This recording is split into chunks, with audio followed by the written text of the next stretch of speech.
Well, that's perfect because speaking of that team, we have a behind the scenes clip that shows their commitment to making the terminal list as realistic as possible. So let's take a look. Antoine Fuqua and I share an appreciation for our SEAL team community. This sort of story means a lot to both of us. We're friends with a lot of military men, so we want to do it justice.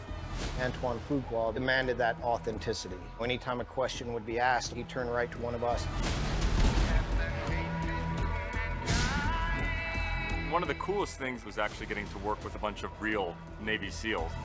As a former operator, being in the SEAL teams, we're doing what we can to try to make it as real as we can. You don't have to teach these guys how to move in these tunnels. It looks real because they're the real deal.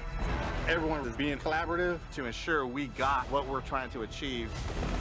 These guys know when it goes on camera that it's the right way.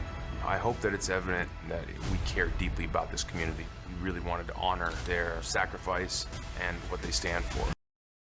I wish we could watch more of it, but and that's for later. Jack, what were some of the nuances unique to the SEALs that you and your fellow vets, you talked about the team themselves, share with the actors to capture that authenticity? Excuse me, I can't say it, authenticity.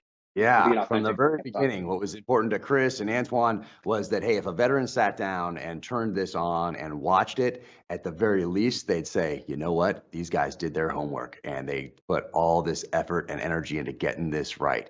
Of course, there's some things that you can't do, like if Chris runs across the street as Navy SEAL sniper James Reese and it's in the dark and you just show a black screen, well, you're not really telling, you can't see that someone ran across the street. So you have to, move some things here, some lighting, so you can actually tell that story. So you're telling this story visually, but what was important to all of us was to have that veteran that spent time in Iraq and Afghanistan sit down and know that we put in the work and we did not cut any corners.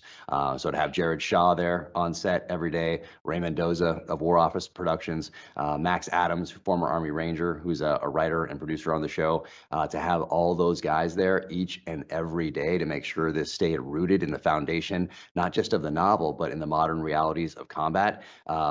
They were a resource that was invaluable. And for someone to sit down, watch this thing, and be able to say, these guys got it right, like they did last night when we just showed the premiere, and we had veterans in the audience that came up and told me that same thing, that really made it all worth it.